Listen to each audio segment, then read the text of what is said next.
विधानसभा निवडणुकीचं मतदान काल शांततेत पार पडल्यानंतर रात्री उशिरा ईव्हीएम मशीन स्ट्रॉंग रूममध्ये ठेवून स्ट्रॉंग रूम सील करण्यात आलंय। यासाठी केंद्रीय सुरक्षा दलाची एक प्लाटून, एक राज्य सुरक्षा दलाची प्लाटून, जिल्हा पोलिसांची टीम, त्यामध्ये एक पोलीस निरीक्षक, एक पोलीस उपनिरीक्षक, 15 जवान असे 3 स्तरीय सिक्युरिटी लावण्यात आली आहे। आतमध्ये कोणालाच प्रवेश नाही। निवडणूक निरीक्षक, निवडणूक निर्णय अधिकारी आणि जिल्हाधिकारी यांना स्ट्रॉंग रूमपर्यंत परवानगी आहे। बाकी कोणीच त्या ठिकाणी जाणार नाही अशी कडक सुरक्षा लावण्यात आली असल्याचं पोलीस उपविभागीय अधिकारी अण्णासाहेब घोलप यांनी सांगितलंय।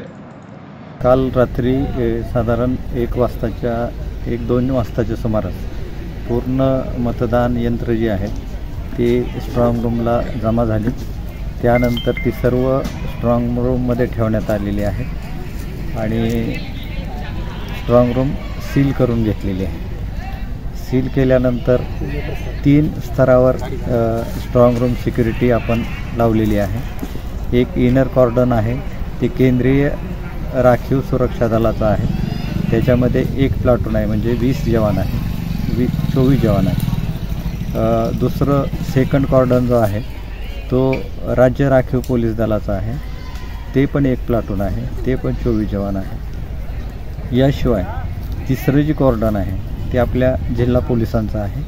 त्याच्यामध्ये एक पोलीस निरीक्षक, एक पोलीस उपनिरीक्षक आणि 15 जवान आहेत आपले जिल्हा पोलीस दलाचे।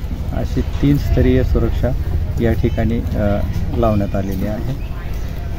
हे साधारण ज्या दिवशी मतमोजणी आहे स्ट्रॉंग रूम जोपर्यंत खोलत नाही तोपर्यंत ही सुरक्षा कायम राहणार आहे। आतमध्ये प्रवेश ठराविक 2-4 व्यक्ती वगळता कोणालाही नाही। ऑब्झर्वर साहेब आहेत, इथले RO आहेत, कलेक्टर साहेब, असे 2-4 लोक महत्त्वाचे सोडून आतमध्ये कोणालाही इतर लोकांना प्रवेश नाही।